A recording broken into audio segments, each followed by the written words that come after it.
Nossa reflexão hoje está em Efésios, capítulo 2, do verso 1 ao verso 10.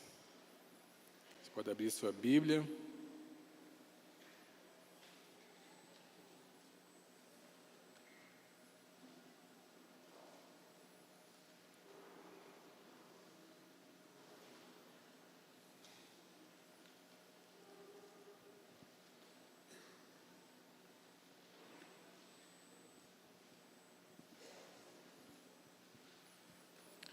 Efésios 2.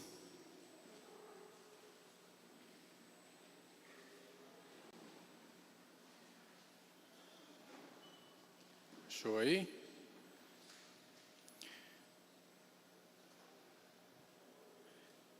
Na sua Bíblia talvez esteja escrito ali, da morte para a vida. E do verso 1 ao verso 10 diz assim: antigamente, por terem desobedecido a Deus e por terem cometido pecados, vocês estavam espiritualmente mortos. Naquele tempo, vocês seguiam o mau caminho deste mundo e faziam a vontade daquele que governa os poderes espirituais do espaço, o espírito que agora controla os que desobedecem a Deus. De fato, todos nós éramos como eles e vivíamos de acordo com a nossa natureza humana, fazendo o que o nosso corpo e a nossa mente queriam. Assim, porque somos seres humanos como os outros, nós também estávamos destinados a sofrer o castigo de Deus. Mas a misericórdia de Deus é muito grande, e o seu amor por nós é tanto que quando estávamos espiritualmente mortos por causa da nossa desobediência, Ele nos trouxe para a vida que temos em união com Cristo. Pela graça de Deus, vocês são salvos. Por estarmos unidos com Cristo Jesus, Deus nos ressuscitou com Ele para reinarmos com Ele no mundo celestial. Deus fez isso para mostrar, em todos os tempos do futuro, a imensa grandeza da sua graça, que é nossa por meio do amor que Ele nos mostrou por meio de Cristo Jesus. Pois pela graça de Deus, vocês são salvos por meio da fé. Isso não vem de vocês, mas é um presente dado por Deus. A salvação não é resultado dos esforços de vocês. Portanto, ninguém pode se orgulhar de tê-la, pois foi Deus quem nos fez o que somos agora. E a nossa união com Cristo Jesus, Ele nos criou para que fizéssemos as boas obras que Ele já havia preparado para nós. Interessante esse texto, Paulo escreve aos Efésios, e dá para a gente notar que ele faz uma descrição interessante. Do verso 1 ao verso 3, ele fala da condição humana. Se você observar, ele inicia dizendo que antigamente, por terem desobedecido a Deus e ter cometido pecados, estávamos espiritualmente mortos. Estavam espiritualmente mortos. E aí ele segue dizendo como é que é essa situação de estar espiritualmente morto, fazendo a vontade daquele que governa o mundo espiritual, o diabo mesmo, que ele controla todos aqueles que desobedecem a Deus. Então ele narra aqui exatamente a condição que as pessoas estavam. E aí logo no verso 4 ao verso 6, aí ele vem falando da ação de Deus, do resgate, que Cristo, pela misericórdia de Deus, que é muito grande, pelo amor que Ele tem por nós, que estávamos espiritualmente mortos, aí pela graça nós somos salvos, por estarmos unidos com Cristo. Aí ele já explica aqui, e aí no 7, algo interessante, ele traz o propósito de Deus. Por que Deus agiu dessa forma? Deus fez isso para mostrar em todos os tempos do futuro a imensa grandeza da sua graça, que é nossa por meio do amor que Ele nos mostrou por meio de Cristo Jesus. Então essa é a motivação. Ele fez isso para que em tempos futuros a graça de Deus se revelasse E aí você pode até grifar esse 7 aí, deixa ele bem guardadinho, que nós vamos meditar nele mais algumas vezes para frente. E aí do 8 ao 10 ele conclui, né, dizendo que a graça, nós somos salvos pela graça mediante a fé, que não é por obras, é um presente de Deus, ninguém pode se orgulhar de tê-la, né? E ele fala que, lá no finalzinho, pois foi Deus quem fez o que nós somos agora, em nossa união com Cristo Jesus. Ele nos criou para que fizéssemos as boas obras que Ele já havia preparado para nós. E aí ele conclui o texto aqui. Interessante pensar sobre essa morte espiritual, o pecado, que nasceu lá em Adão, quando Adão pecou, foi separado de Deus. O pecado trouxe consigo a morte, né, que o pecado e a morte andam juntas, de mãos dadas. Onde o pecado atua, a morte então atua junto. E a partir de Adão, todos os descendentes, até os nossos dias de hoje, a morte continua presente. Então nós estamos destinados a isso por conta do pecado. Nós somos formados de corpo, alma e espírito. E o que ele diz? Estávamos espiritualmente mortos. O corpo físico é o nosso corpo físico mesmo. A alma são nossos sentimentos, aquilo que nós sentimos. E o espírito é o que nos conecta a Deus. Deus é espírito, então só se discerne as coisas de Deus pelo espírito. Então, se o espírito está morto, como que nós podemos discernir as coisas de Deus? Então, quem está espiritualmente morto? Uma pessoa morta não ouve, não fala, não sente, né? Ela não reage. Você imagina um corpo morto, parado, estático. E espiritualmente, em relação a Deus, quem não ainda entregou sua vida a Cristo, como diz o texto aqui, que está espiritualmente morto, também não tem nenhuma reação às coisas de Deus. Não entende as coisas de Deus. Você pode explicar muitas vezes, mas a pessoa não consegue compreender. Ele pode até entender de forma lógica. Isso aqui, você faz isso e tem essa reação. Então, as questões lógicas você entende, mas o discernimento espiritual não consegue entender. E o morto espiritual, ele não precisa de cura espiritual. O morto espiritual, ele precisa de uma ressurreição, né?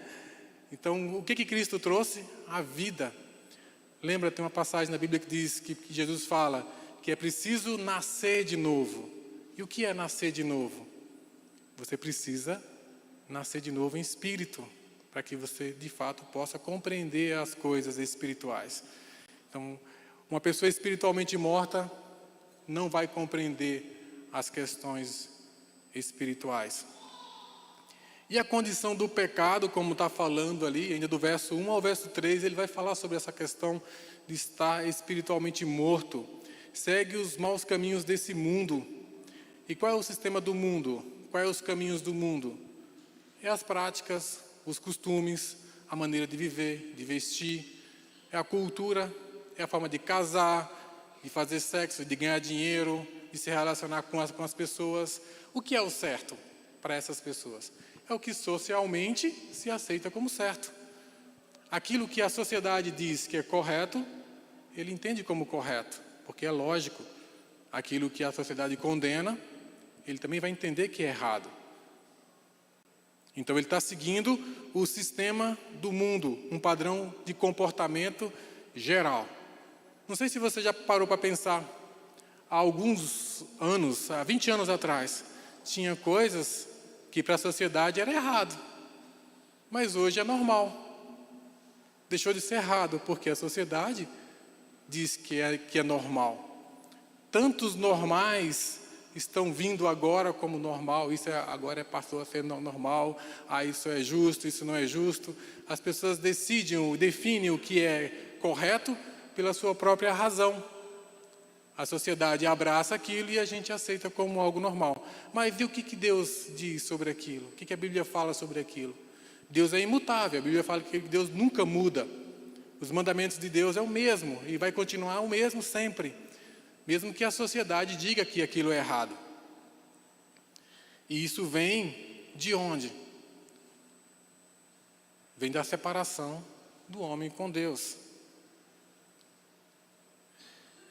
E aí ele fala, lá no verso 3, né? Faziam a vontade daquele que controla os que desobedecem a Deus. Quem é que controla os que desobedecem a Deus? Às vezes a gente imagina que a gente não está sendo influenciado de maneira nenhuma. Isso não é correto a afirmar.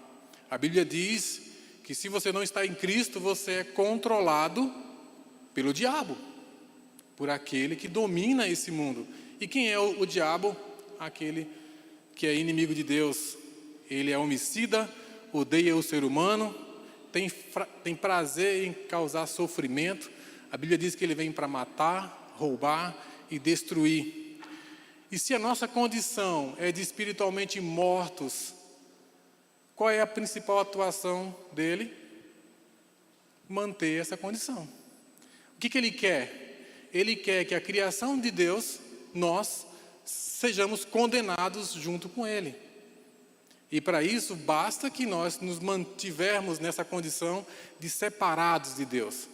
Então, se nós estamos separados de Deus, é suficiente para ele. Mas ele tem prazer em atormentar a nossa vida. Mas se nós estamos separados de Deus, isso, para ele, já é uma vitória. Por isso é tão importante a gente entender esse ponto. Ele atua como? Ele atua pela influência. Ele controla esse mundo, as questões sociais, né, pelo engano. E como é que funciona esse engano? A gente vê falsos ensinamentos, ensinamentos que não conectam a pessoa a Cristo para que ela tenha a sua salvação, os falsos profetas. A prática da mentira influencia a gente para mentir cada vez mais. Muitas vezes a gente comete aquela mentirinha e fica viciado naquilo, né? Amargura, ressentimento, raiva, mágoas, pornografia, egoísmo, brigas, ciúmes, murmuração, quem não reclama da vida e das coisas, medo, ansiedade, tudo isso aí são meios que ele mantém a gente preso. Isso é uma prisão. Tem pessoas aí que dizem, eu quero a minha liberdade, ser cristão é viver, né, escravizado, eu não quero uma vida que me prenda, né, que eu não posso fazer aquilo que eu quero. Mas veja, quem é que de fato está preso? A pessoa que vive atormentada, né, sem conseguir perdoar, sem viver um bom casamento pela graça de Deus, né? O que acontece com o casal que está fora da bênção de Deus? Está sujeito a tudo aquilo, né, que a sociedade diz que é normal muitas vezes. A gente não luta pela aquilo que Deus constituiu na nossa vida. A gente sempre vai protelando. E muitas vezes nós sofremos muito, culpamos os outros, culpamos todo mundo. Nós nunca somos culpados, mas não entendemos que isso é uma escravidão. Estamos escravizados, estamos presos, não conseguimos viver uma vida plena, em paz, que a Bíblia diz que a paz que excede todo o entendimento pode ser nossa. Mas tantas vezes nós não vivemos essa paz.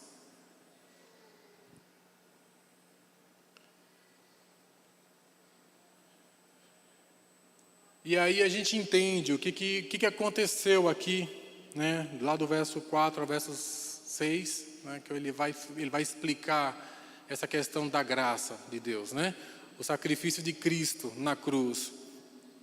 E aí nós tínhamos antes de Jesus a lei, e quando Cristo veio, nós passamos a viver o tempo da graça.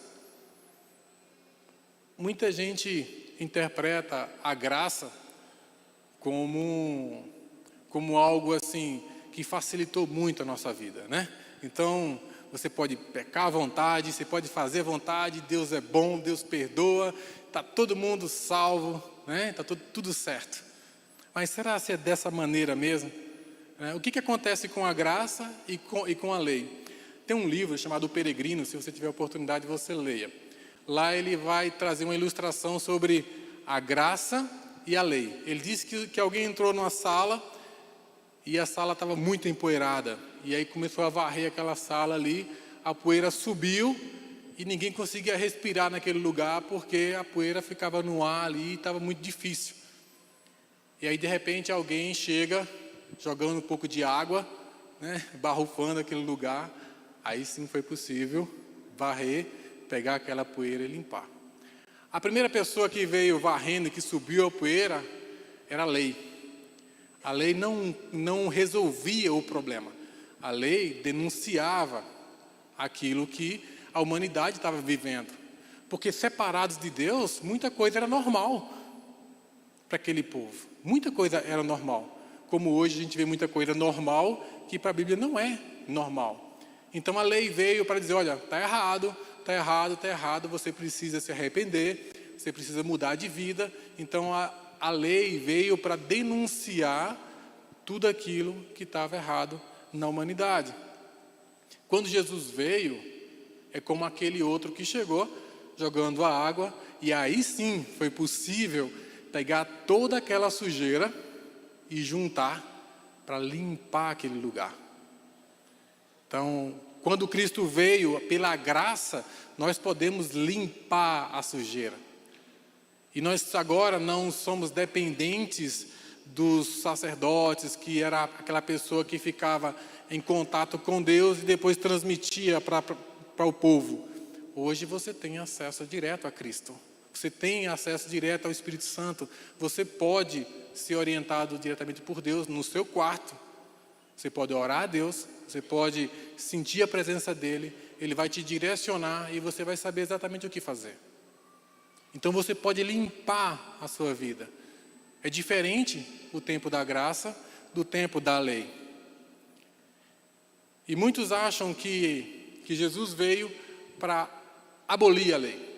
Né? Não existe mais lei, agora é só graça.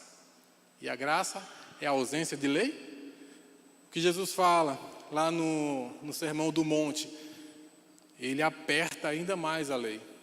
Ele diz, os antigos diziam, se você cometer adultério, você pecou. Mas eu, porém, vos digo, se você olhar para uma mulher com intenção impura, você já pecou com ela. O que ele fez? Ele aboliu a lei? Não, ele endureceu ainda mais. Os antigos diziam, você deve amar o seu próximo e odiar o seu inimigo.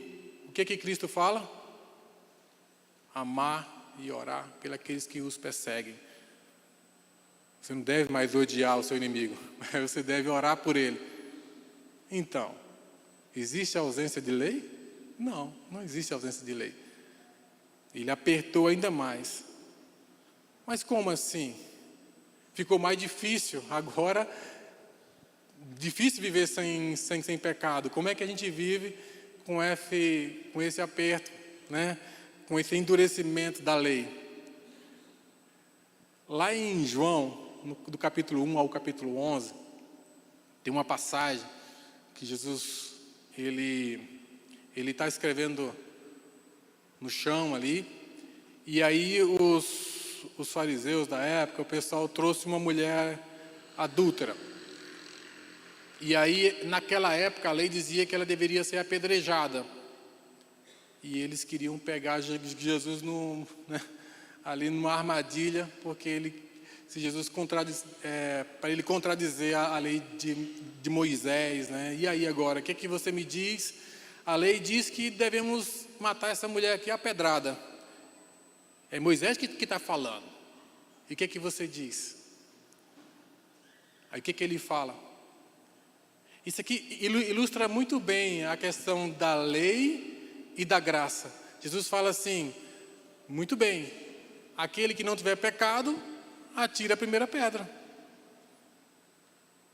Todos entraram na mesma condição, né?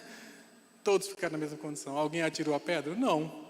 Eles soltaram a pedra e saíram. Não tinha como agora que eu vou atirar e dizer que eu não tenho pecado.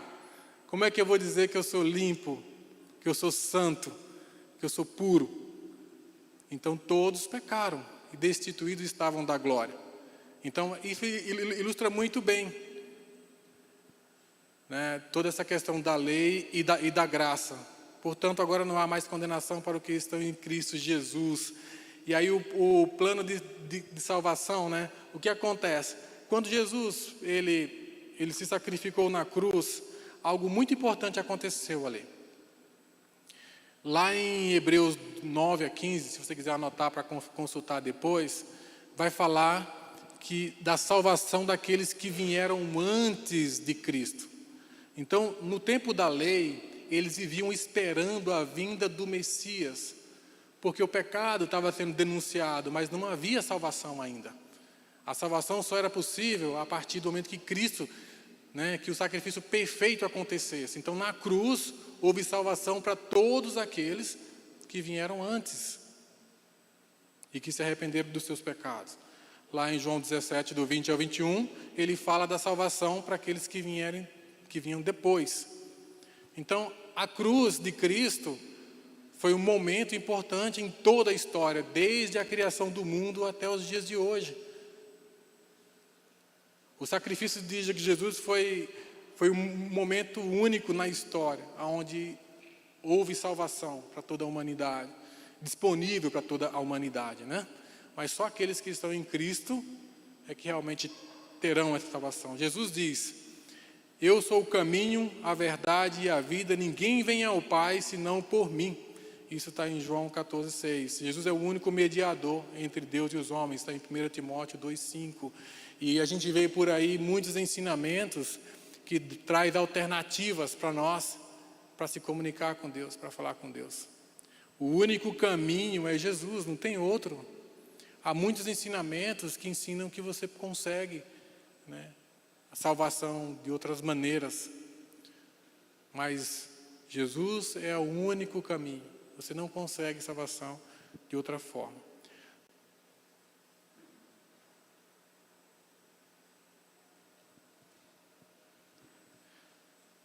Vai e não peques mais. E aí Jesus, as pessoas deixam aquele local daquela mulher que iria ser apedrejada, ela olha, né, Jesus olha e fala assim: olha, cadê aqueles que iriam te condenar? Aí ela fala: olha, ninguém ficou. E ele: eu também não te condeno, então vá e não peques mais. Então, se a graça fosse para a gente pecar à vontade, ele não ia falar: vai e não peques mais. Se ele falou para ir e não pecar mais, é porque é possível, não é? E a tentação, a gente fala muito sobre a questão da tentação. Depois da nossa conversão, nós vemos muito tentação. E a tentação, às vezes a gente fica fantasiando sobre essa questão da tentação, como se o diabo, né, já viu algumas vezes expressões como: o diabo está furioso hoje, né, comigo, tudo está dando errado, eu fui tentado pelo diabo e pequei aqui, pequei ali. Mas a tentação, a Bíblia diz que ela não é sobrenatural. A tentação, ela não é infernal, não é maligna, não é aquele negócio que você não consegue resistir, né? Ela é comum a todos os homens, é humano, é o desejo da nossa própria carne. A tentação vem do nosso próprio desejo. Ela não invade a gente e nos obriga a fazer alguma coisa. A decisão é nossa, sempre foi. A tentação vem a todo mundo, mas a decisão é nossa. Não sei se você já viu uma pessoa quando ela é viciada nessas drogas ilícitas aí, né? Como é que funciona? Ela experimenta uma vez, sente aquele êxtase, aquela alegria, aquele negócio, e aí ela procura a segunda vez, e cada vez que ela experimenta, a reação ela é menor.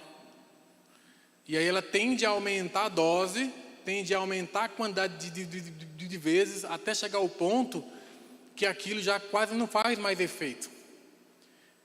E você sabe que a pessoa está se destruindo com aquilo.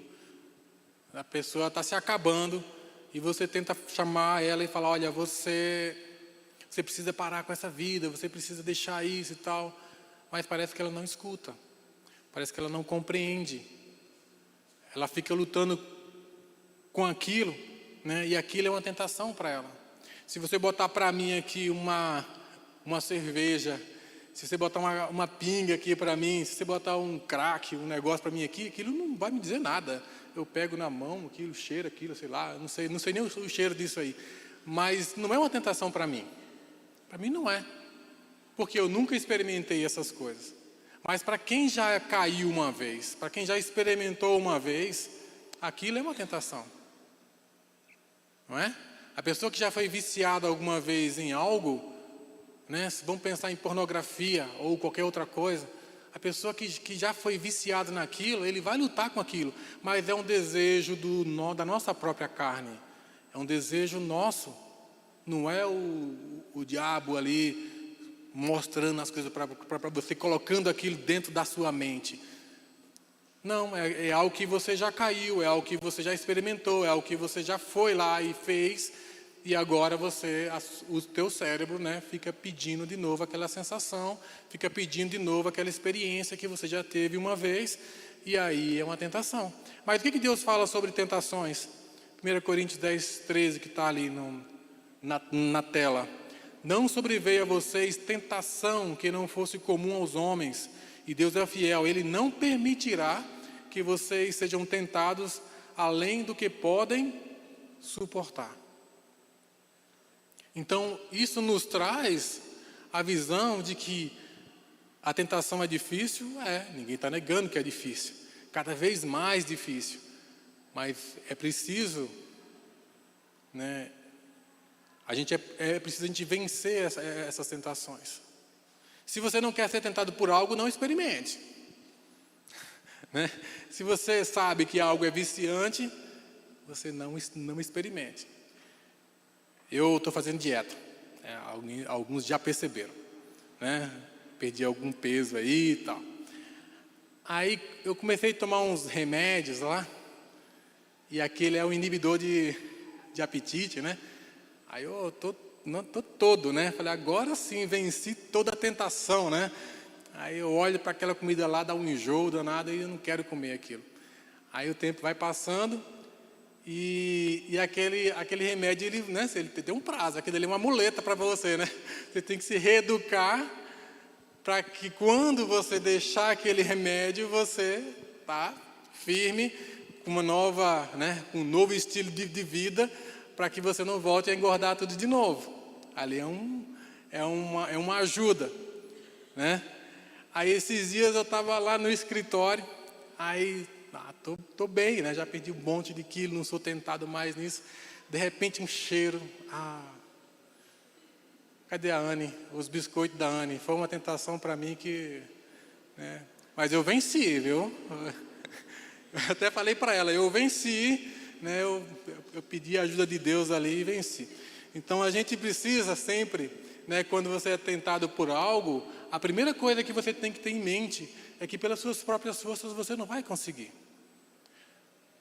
Quando vier na sua mente, né, o desejo, você tem que clamar a Deus, você tem que orar, você tem que buscar a ajuda de Deus.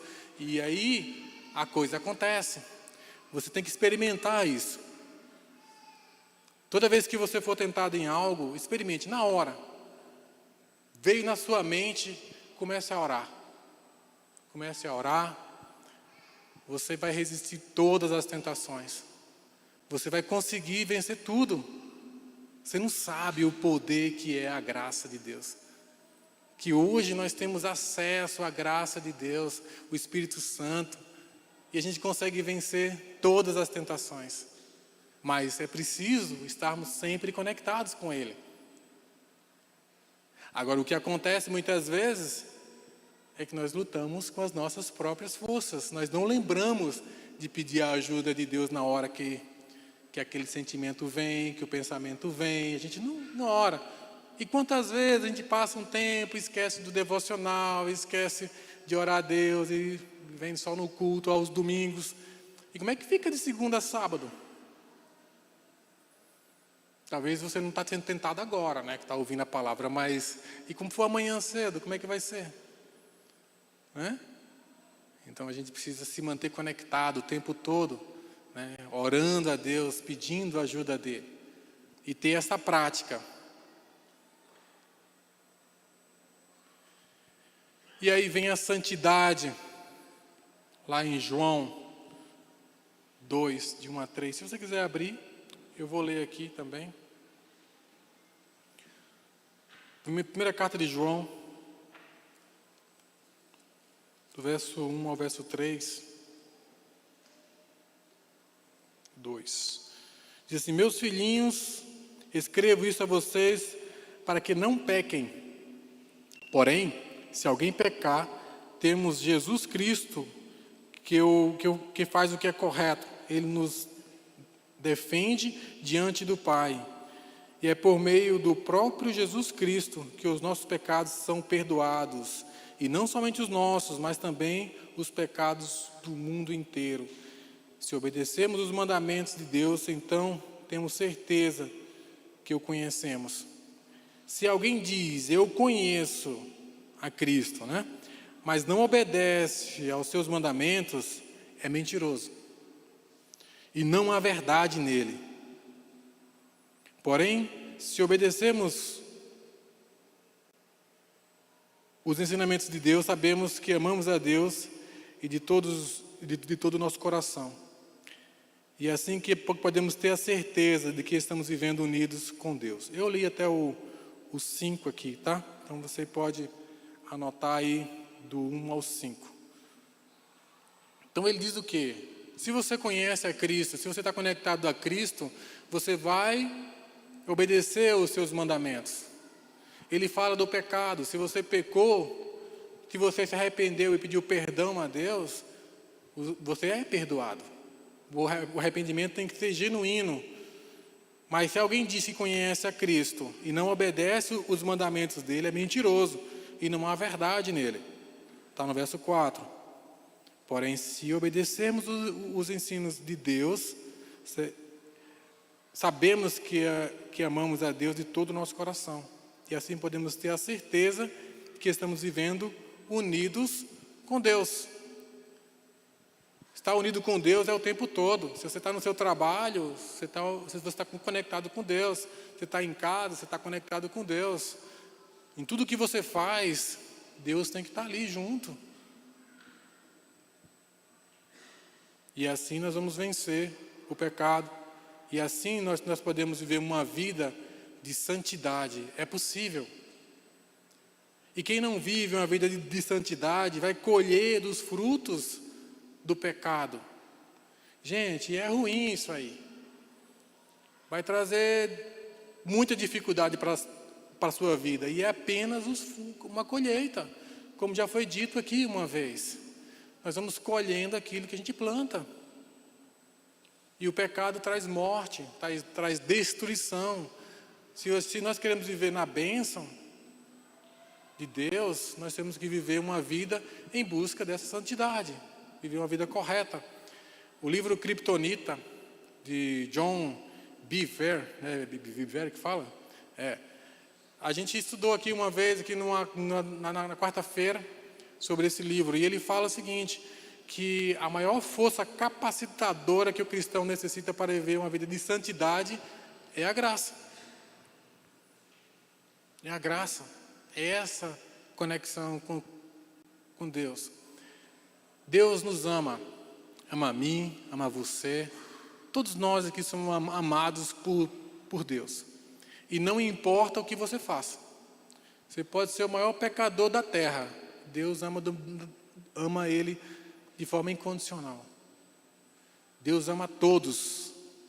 Nada pode nos separar do amor de Deus, nem o nosso pecado.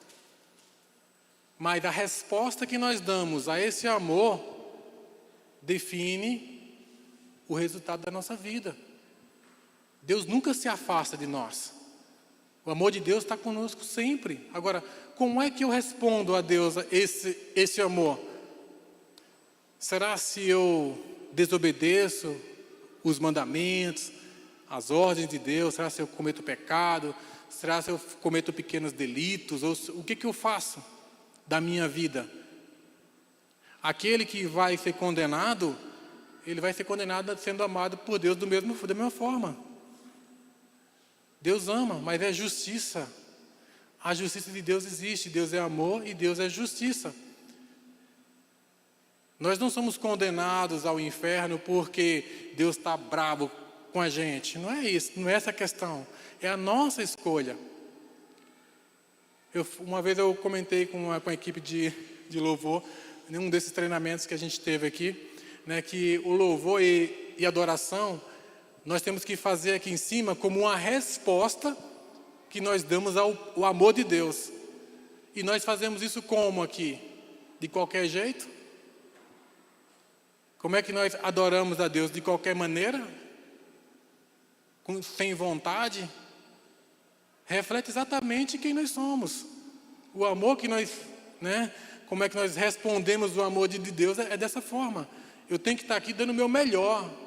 Isso demonstra o amor, a minha resposta ao amor de Deus. Não tem a ver com as pessoas, tem a ver comigo e com Deus.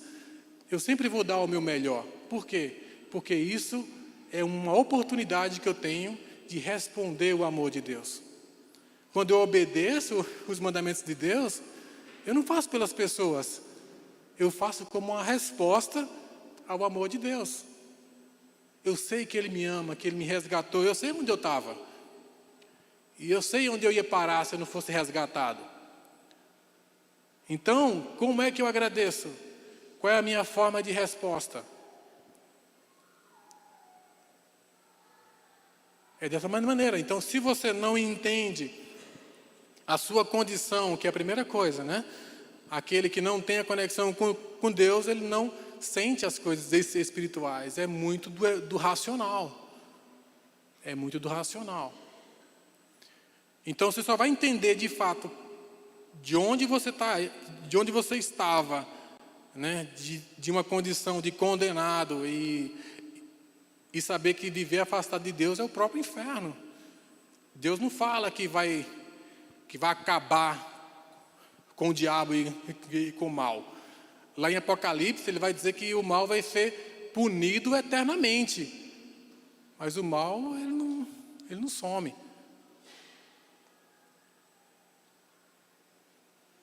Lá em Romanos 12, 9, ele vai dizer assim: a minha graça te basta para nós vivermos, para nós vencermos as dificuldades da nossa vida, seja ela qual for. Eu sei que talvez você está passando por uma dificuldade, né? Todos nós passamos por dificuldades, as lutas, elas existem e não são fáceis mesmo, né?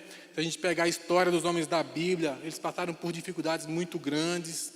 José do Egito, né? Se você olhar a história dele, tinha uma promessa para a vida dele. A primeira coisa que aconteceu, o irmão dele bate nele, joga dentro de um buraco lá, ele é jogado para ser escravo. As coisas não são fáceis, gente. Não são fáceis. Nós vamos passar por dificuldade na vida, mas existe uma forma de vencer todas as dificuldades. Agora volta lá no verso 7 que a gente leu. Por que acontecem essas dificuldades na nossa vida? Efésios 2, no verso 7. Lembra que eu falei para você grifar lá? Por que Deus permite? Deus faz isso para mostrar em todos os tempos do futuro a imensa grandeza da sua graça. Se você está passando por uma dificuldade, uma certeza você pode ter. Deus vai se manifestar com graça na sua vida. Deus vai... É uma oportunidade para você experimentar a graça de Deus. Busque a Cristo, busque Ele, e você vai superar e você vai ter um bom testemunho para contar. Nada é impossível para Ele, nada. Gálatas 2:20 diz assim: fui crucificado com Cristo.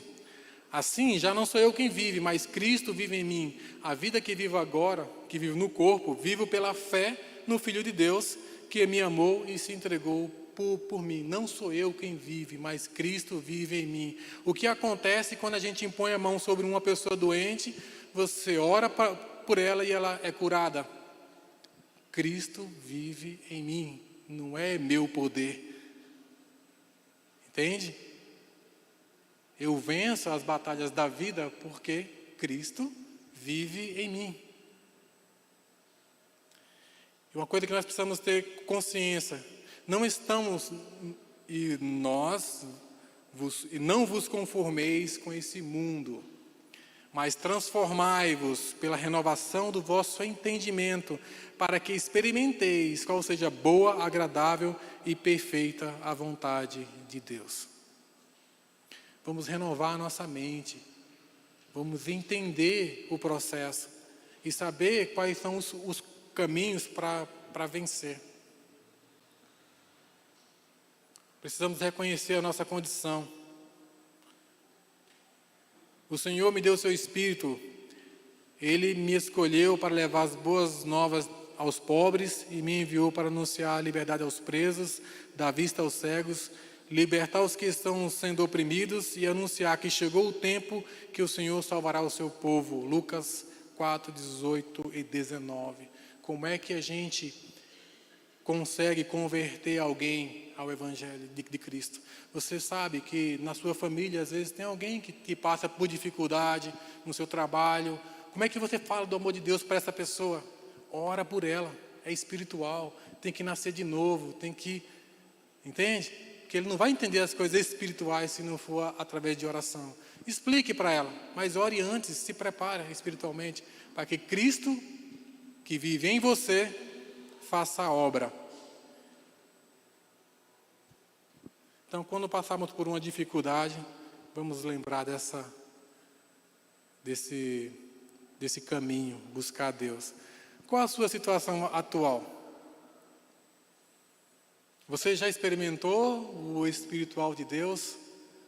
Já entrou no Santo dos Santos, aquele lugar que você não sabe mais viver sem aquele lugar? Você entendeu a questão da morte espiritual, como é que é? Você tem vivido na prisão do pecado? Alguma coisa te prende ainda? Alguma coisa, que você precisa se libertar?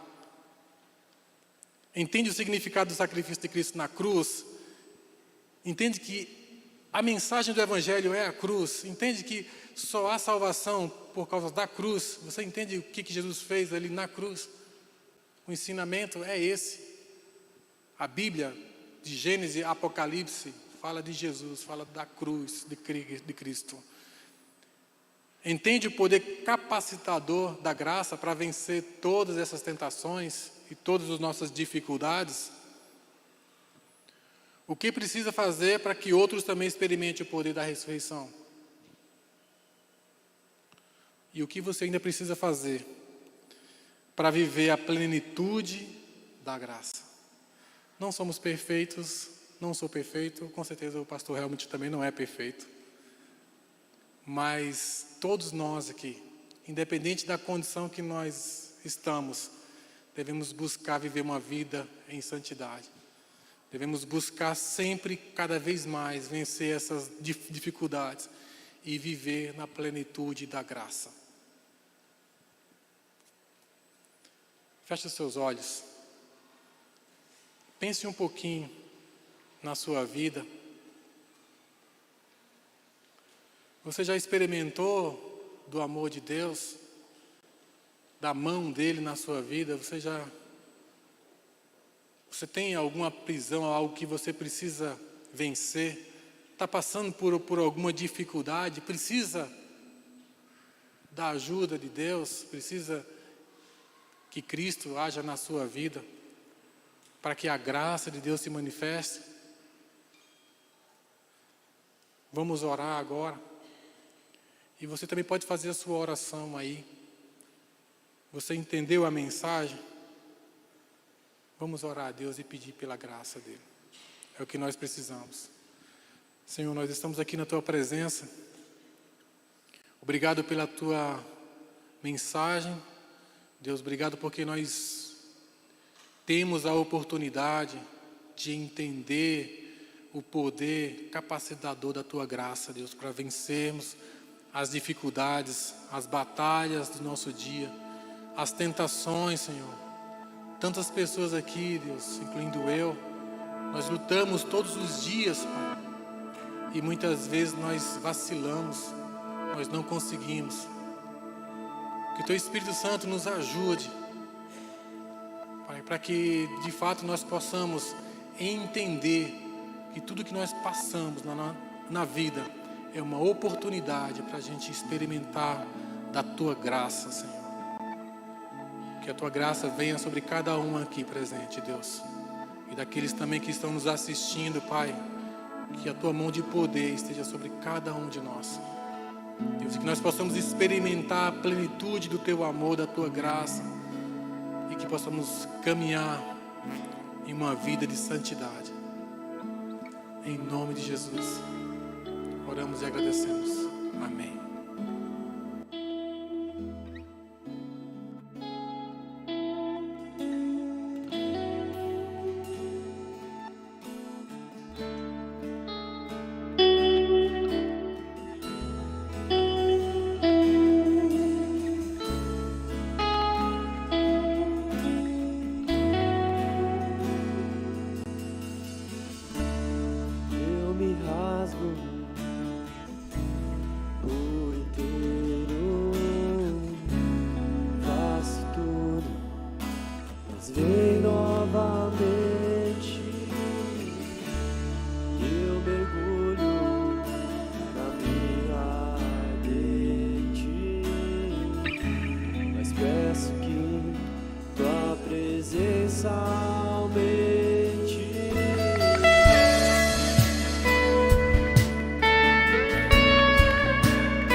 Em outro lugar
sabe viver. E onde estiver, clama pela glória, a glória de Deus.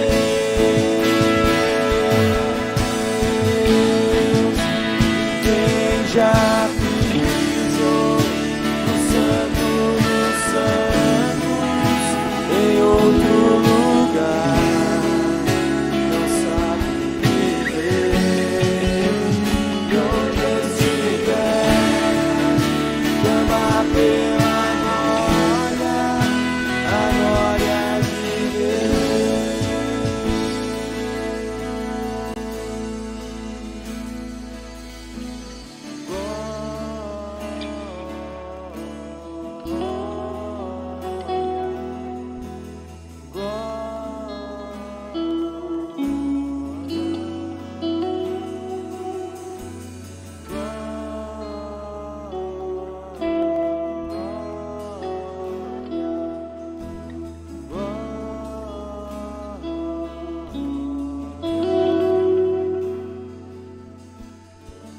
Amém, que possamos viver debaixo da graça de Deus, que não seja apenas um ritual de domingo, mas que toda a nossa vida, nosso dia a dia, de segunda a sábado também seja embaixo dessa graça. Amém, uma ótima semana para você, dê um abraço na pessoa ao seu lado, isso aí. Tem um cachorro quente lá fora também, se você estiver com fome.